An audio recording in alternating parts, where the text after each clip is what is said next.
Hai, jumpa lagi dengan saya, Edu. Kali ini kita akan membahas materi menentukan media promosi. Tujuan pembahasan materi ini adalah, yang pertama, memahami arti dan tujuan promosi. Yang kedua, memahami segmentasi pasar. Yang ketiga, memahami jenis dan bentuk promosi, juga strategi promosi. Yang keempat, memahami media-media promosi dengan benar. Oke, kita mulai ya. Memperkenalkan sebuah produk menjadi sebuah brand yang dikenal khalayak luas tidaklah mudah. Diperlukan sebuah strategi. Promosi adalah media yang paling tepat untuk membuat suksesnya penjualan. Jika tidak ada promosi, maka konsumen tidak mungkin mengenal brand dari produk yang akan dipasarkan. Oleh karena itu, promosi sangatlah penting bagi perkembangan sebuah usaha. Tidak ada bisnis yang sukses tanpa melakukan promosi. Lalu, apakah arti promosi? Beberapa pakar mendefinisikan promosi sebagai berikut. Menurut pakar pemasaran Boone dan Kurtz, promosi adalah proses menginformasikan, membujuk, dan mempengaruhi suatu keputusan pembelian.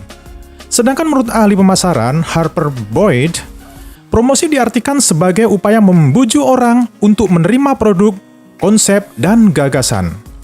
Dari dua pengertian promosi yang disampaikan oleh kedua pakar pemasaran tersebut, maka promosi dapat disimpulkan sebagai berikut. Promosi adalah untuk memberitahukan, menginformasikan, menawarkan, membujuk, atau menyebarluaskan suatu produk atau jasa kepada calon konsumen dengan tujuan agar calon konsumen tersebut pada akhirnya dapat melakukan pembelian. Mengapa promosi harus dilakukan? Orang melakukan promosi untuk mencapai suatu tujuan tertentu. Adapun tujuan promosi berdasarkan rangkuman dari berbagai sumber adalah, yang pertama, untuk menyebarluaskan informasi suatu produk kepada calon konsumen yang potensial.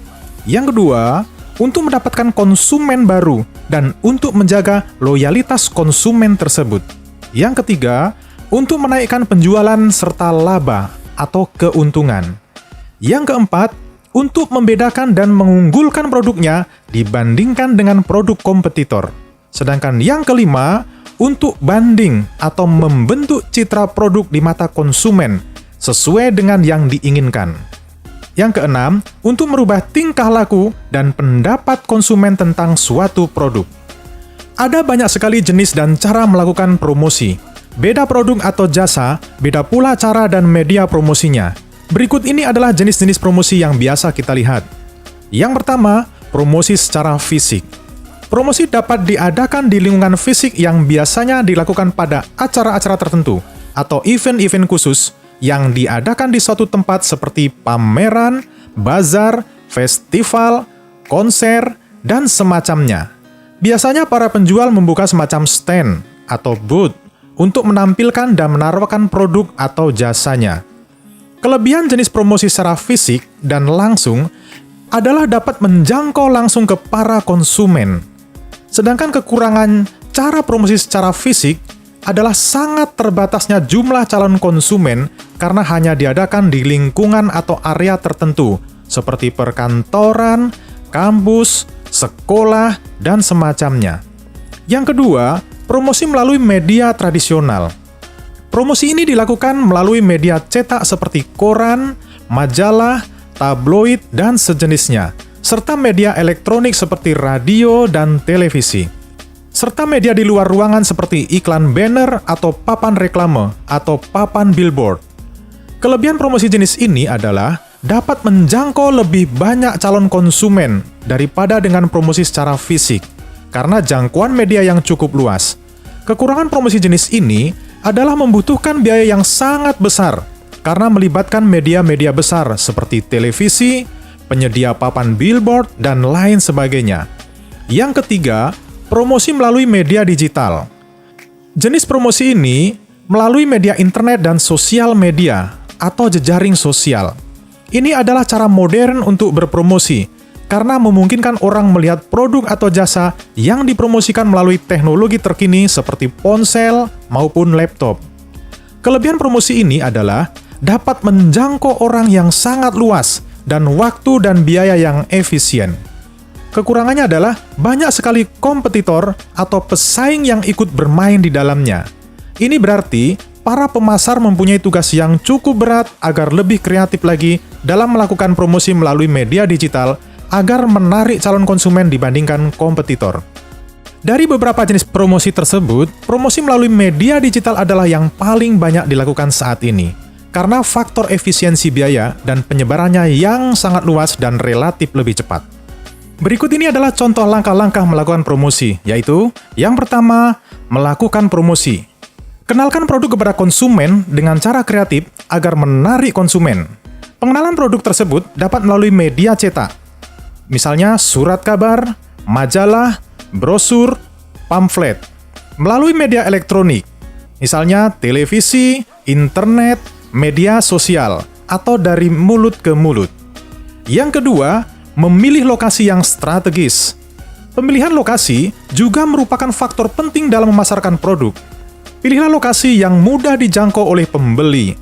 Pastikan juga lokasi tersebut ramai dan dilewati orang, sehingga pembeli tahu di mana tempat produk tersebut dijual. Yang ketiga, kenali pelanggan. Tentukan target pasarnya. Sesuaikan produk tersebut dengan target pasarnya, yaitu konsumen. Jika akan menjual sebuah produk yang gayanya disukai oleh anak muda, maka targetnya adalah para remaja. Contoh, busana atau sepatu model Korea, atau sering disebut dengan Korea Style. Maka target pasarnya adalah para remaja. Yang keempat, menggunakan internet marketing. Platform internet marketing saat ini jumlahnya cukup banyak. Misalnya website, blog, Facebook, Instagram, YouTube, dan lain-lain. Dengan menggunakan internet marketing, maka produsen dapat berinteraksi langsung dengan konsumen tanpa dibatasi ruang dan waktu. Yang kelima, memuaskan konsumen. Jalinlah hubungan yang baik dengan konsumen, karena pembeli harus dilayani dengan baik. Menjalin hubungan yang baik dengan konsumen bisa dengan cara meminta kepada mereka untuk memberi testimoni mengenai produk usaha yang dijual. Dapat juga menginformasikan produk yang baru dikeluarkan, promo yang sedang berjalan, agar konsumen menjadi loyal akan produk tersebut. Sedangkan contoh promosi adalah sebagai berikut. Yang pertama, promosi di sebuah toko dengan kalimat, dapatkan cashback Rp200.000. Yang kedua, promosi pada online shop dengan kata gratis, beli 2 gratis 1, berlaku untuk semua jenis produk. Yang ketiga, promosi di sebuah department store, eksklusif untuk 25 pembeli pertama, mendapatkan bonus e-book 10 cara bikin kue coklat.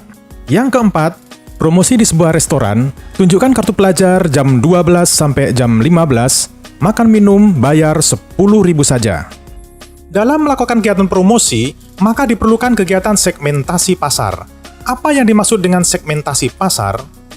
Segmentasi pasar menurut para ahli, yang pertama, Philip Kotler dan Gary Armstrong, yang mendefinisikan segmentasi pasar sebagai pembagian sebuah pasar menjadi beberapa kelompok pembeli yang berbeda. Tujuannya adalah untuk membagi pasar yang heterogen ke pasar yang homogen, di mana setiap kelompok dapat ditargetkan untuk memasarkan produk sesuai dengan kebutuhan, keinginan, atau karakteristik pembeli yang ada. Yang kedua, menurut Swasta dan Handoko, segmentasi pasar adalah kegiatan membagi-bagi pasar yang bersifat heterogen ke dalam satuan pasar yang bersifat homogen. Sedangkan menurut Pride dan Farrell, mendefinisikan segmentasi pasar sebagai proses membagi pasar dalam segmen pelanggan potensial dengan kesamaan karakteristik yang menunjukkan adanya kesamaan perilaku pembeli. Sedangkan menurut Saladin, segmentasi pasar adalah proses pengelompokan pasar ke dalam kelompok pembeli yang potensial dengan kebutuhan yang sama atau karakteristik yang disukai serta memperlihatkan hubungan yang sama pula. Adanya segmentasi pasar bukan semata-mata sebagai teori saja, namun memiliki manfaat besar bagi perusahaan. Selain untuk mengelompokkan target pasar, ada manfaat lain yang akan diperoleh di antaranya sebagai berikut. Yang pertama, ide pemasaran lebih terarah. Dengan adanya segmentasi pasar, perusahaan tentunya akan lebih terarah dalam melakukan pemasaran, sehingga kegiatan pemasaran dapat berjalan dengan baik. Selain itu, perusahaan juga bisa mendapatkan peluang pasar baru setelah melakukan segmentasi. Yang kedua, membantu perusahaan mengatur produk. Hal ini dapat dilakukan untuk menjaga produk agar kualitasnya menjadi lebih baik. Yang ketiga, memudahkan perusahaan mengatur budget. Karena segmen pasar sudah dibentuk, tentu perusahaan dapat menentukan budget secara lebih efektif dan efisien. Sedangkan yang keempat, meningkatkan daya tarik konsumen. Tujuan dari segmentasi adalah mengelompokkan pasar sehingga lebih homogen. Jadi perusahaan dapat membuat promosi dan produk yang tepat sasaran, sehingga daya tarik konsumen lebih meningkat. Segmentasi pasar dilakukan dengan syarat-syarat yang harus dipenuhi agar efektif dan tepat sasaran. Syarat yang harus dipenuhi adalah sebagai berikut. Yang pertama, bisa diukur atau measurable. Artinya, segmentasi pasar harus dapat diukur, mulai dari besarnya, luasnya, serta daya beli konsumen di dalam segmen tersebut. Yang kedua, bisa dijangkau atau accessible. Accessible yang artinya dapat dilaksanakan. Oleh karena itu, strategi pemasaran yang telah dibuat dapat dijalankan dan memberi pelayanan kepada segmen sebaik mungkin. Yang ketiga, cukup besar atau substantial. Artinya, segmentasi pasar dapat memberi keuntungan ketika perusahaan memberikan layanan. Yang keempat, bisa dibedakan atau differentiable. Segmentasi pasar harus differentiable. Artinya, segmen yang telah dikelompokkan harus dapat dibedakan secara jelas, baik dari kebutuhan, keinginan, atau faktor lainnya. Sedangkan yang kelima, bisa dilaksanakan atau actionable. Segmentasi pasar harus actionable, yaitu harus dapat dilayani serta dijangkau sumber daya perusahaan, yang di dalam pelaksanaannya ada dasar yang harus diperhatikan seperti demografis, pendidikan, pekerjaan, dan lainnya. Segmentasi pasar tidak berdiri sendiri. Terdapat syarat-syarat agar segmentasi dapat berjalan dengan efektif.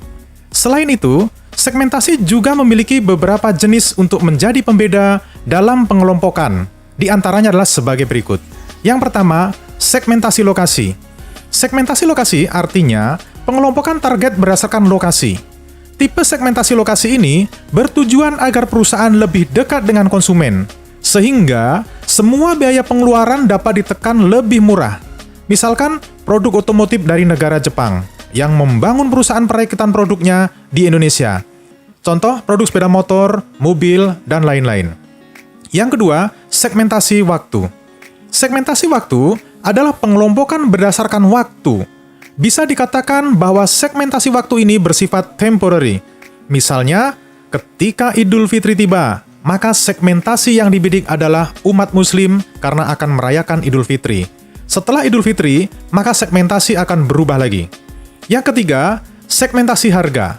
Segmentasi harga ini dapat dilakukan dengan menetapkan harga pada setiap produk mulai dari harga rendah, menengah, dan tinggi, agar semua kalangan dapat membeli produk tersebut. Jika memiliki pasar yang luas, maka perusahaan dapat membuat produk yang sama, namun dapat menyasar semua segmentasi harga. Misalnya produk sampo yang didasarkan pada konsumen dengan daya beli rendah, menengah, serta tinggi, dengan membedakan kelas sampo atau ukuran kemasannya. Yang keempat, segmentasi demografi. Segmentasi demografi didasarkan pada jenis kelamin, usia, dan penghasilan, yang menjadi faktor paling banyak digunakan dalam segmentasi demografi. Misalnya, target segmen adalah untuk konsumen perempuan, maka produk yang disediakan juga mengacu pada perempuan. Yang kelima, segmentasi psikografis. Segmentasi psikografis didasarkan pada perilaku konsumen, di mana hal ini bersifat abstrak dan memiliki anomali yang cukup besar. Dalam segmentasi psikografis, pembeli dibagi menjadi berbagai kelompok berdasarkan karakteristik psikologis seperti nilai, keinginan, tujuan, ketertarikan, dan pilihan gaya hidup untuk parameter segmentasi. Contoh, Jelena Lewis mengambil segmentasi psikologis pakaian, yaitu seorang laki-laki berpetualang dan penuh tantangan. Contoh lainnya adalah produk Apple, membidik sasaran eksklusif dalam produknya dan bentuknya. Sedangkan segmentasi yang keenam adalah segmentasi sosial budaya. Segmentasi sosial budaya didasarkan pada pola sosial dan budaya konsumen yang meliputi kelas sosial, suku, serta norma masyarakat dalam lingkungan. Dalam melakukan segmentasi pasar, terdapat tahapan yang harus dilakukan dengan tujuan segmentasi dapat tepat dan efektif ketika dijalankan. Tahapan tersebut diantaranya adalah sebagai berikut. Yang pertama, menentukan target pasar. Dalam tahapan ini, perusahaan akan membagi target dalam 3 kategori. Di antaranya adalah new consumer, focused consumer, dan supported consumer. Apakah target adalah pelanggan baru, menunjang bisnis dengan konsumen yang sudah ada, atau targetnya adalah konsumen yang mensupport produk perusahaan? Yang kedua, pengumpulan data, yaitu tahapan mengumpulkan data dengan penelitian, survei, diskusi, atau teknik lainnya. Tujuannya adalah untuk mendapatkan variabel pada setiap jenis segmentasi. Yang ketiga, tentukan ekspektasi. Langkah selanjutnya adalah mencari tahu semua kebutuhan calon konsumen. Lalu sesuaikan dengan produk yang akan dijual. Untuk mendapatkan informasi, dapat dilakukan bertanya langsung kepada calon konsumen atau dengan melakukan serangkaian tes produk. Yang keempat, pisahkanlah menjadi subgroup. Jika hasil sudah didapat, agar lebih maksimal, maka pisahkan menjadi subgroup sesuai dengan segmentasi. Yang kelima, evaluasi kembali target pasar. Sebelum pada tahap selanjutnya, lakukan evaluasi lagi agar target yang dibidik sesuai dengan yang diinginkan. Jika tidak sesuai, bisa segera dikeluarkan dari subgroup. Yang keenam, berikan nama segmen pasar. Agar lebih mudah mengingat dan mengimplementasikan strategi, berilah nama pada segmen bisnis tersebut. Yang ketujuh, tentukan strategi pemasaran produk. Setiap segmen pasti memiliki strategi pemasaran yang berbeda, apalagi jika target pasarnya berbeda.